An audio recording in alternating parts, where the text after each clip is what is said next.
urumva tugira ibyo tuvuga muge twayobowe n'umwuka wera. Sema amen. Tukagira n'ibindi tutovuga muge tuyobowe n'umwuka wera, kuko twe twatuvuga ibindi.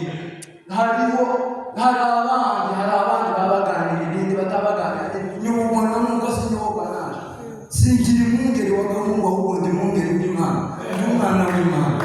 Sema amen. Hanyuma ikindi kintu kigira kabiri, barikiwe sana, kigaragaza ko umwuka wera ari muri twe. Amen. Nukuyoboha ibice 8 umurongo wa 9. Aravuga ngo ariko mwebwe ntimuri aba kamere, ahubwo muraba umwuka. Niba umwuka w'Imana aba muri mwe, ariko umuntu wese utagira umwuka wa Kristo ntaba ari uwe. ariko umuntu wese utagira umwuka wa Kristo ntaba ari uwe. Sema amen.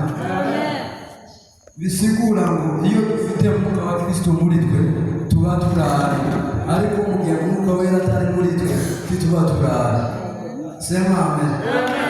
Rero umwuka wera yageze muri twe twitwa be, kuko Bibiliya atubwira ngo abamwemeye bose bakizera izina ry'abahaye ububasha bwo kwitwa abana b'Imana. Rero mu gihe umwuka wera yaje muri twe tuba be, ariko kandi mu gihe utayoborwa n'umwuka tubura ubu.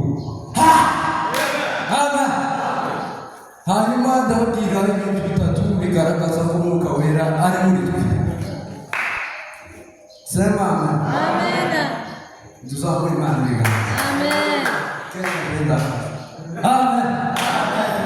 Ikintu cya mbere kigaragaza ko umwuka wera ari muri twe, icya mbere ni ugufa gucyaha. Iyo umuntu yapfuye gucyaha, umwuka wera aba ari muri twe. Mu gihe wapfuye kuri bwa busambanyi bwawe, mu gihe waretse kwiba, mu gihe waretse kuroga, mu gihe waretse biriya byose ugapfa gucyaha, umwuka wera aba ari muri wowe, kuko abayoborwa n'umwuka nibo bana b'Imana, kandi abana b'Imana ntibakora icyaha, baba barapfuye kuzapfa. Amen. Sema amen. Tuzamure ibiganza. Sema amen.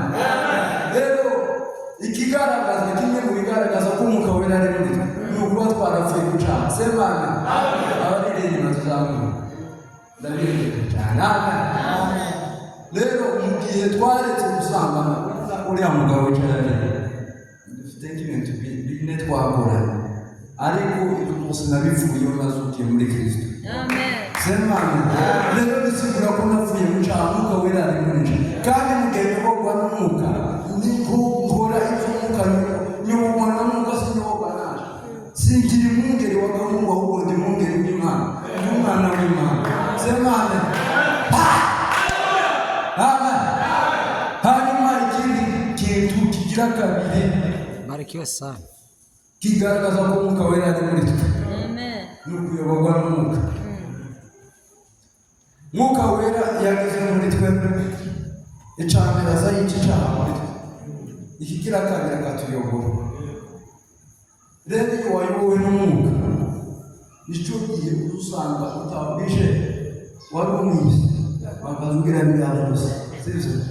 Ariko umwuka wera igihe yageze muri wowe, icya mbere yishe bwa bwizi bwawe, arangiza araza kandi aranakuyobora. Ubu nyine uzugenda ugasenga waba uyoborwa na mwuka, aho ugiye waje ku ishuri wicara abanyeshuri ukayoborwa n'umwuka wera. Rero cyo kimwe n'abapasiteri, iyo ugeze mu bandi bapasiteri bagenzi bawe, mugiye muri ko kuyoborwa n'umwuka wera, muzo muganira mutamuvuga mwebwe, ahubwo muba muvugishwa n'umwuka. Amen.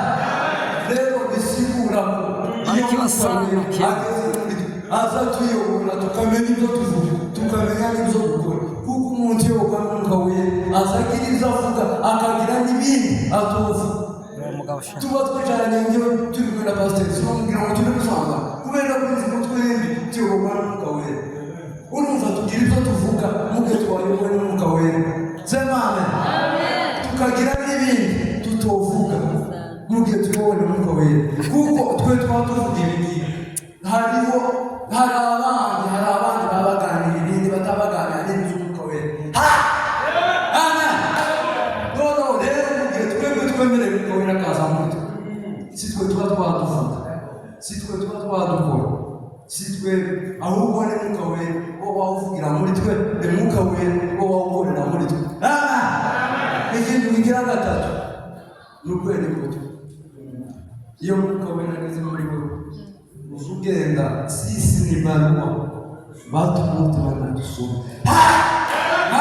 Twese iyo Mwuka Wera ageze muri twe tuzatwera imbuto. Tuzatuja ku ishuri twicarana n'abantu b'abanyeshuri bagenzi bacu, imbuto dukera imbuto.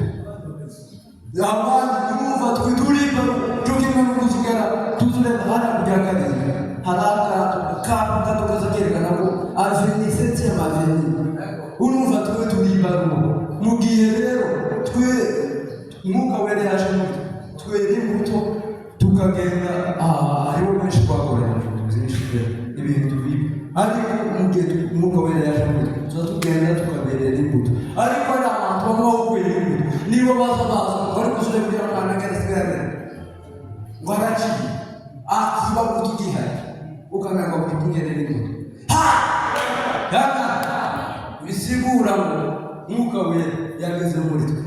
Sema amen. Bwana sifiwe. Amen. Amen. Amen.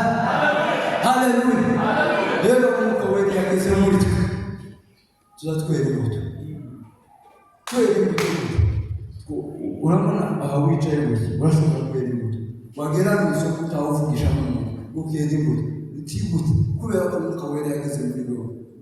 Iyo Mwuka Wera yageze muri ukitondera amategeko yiwe ukwera imbuto bizatuma. Si ngombwa ugende ubwirize, si ngombwa ugende uvuge, kwera imbuto uzuwicara n'umuntu yakureba akaba yumva arakijijwe kandi utamuganije kandi utamuvugishije kubera ko Mwuka Wera ari muri we.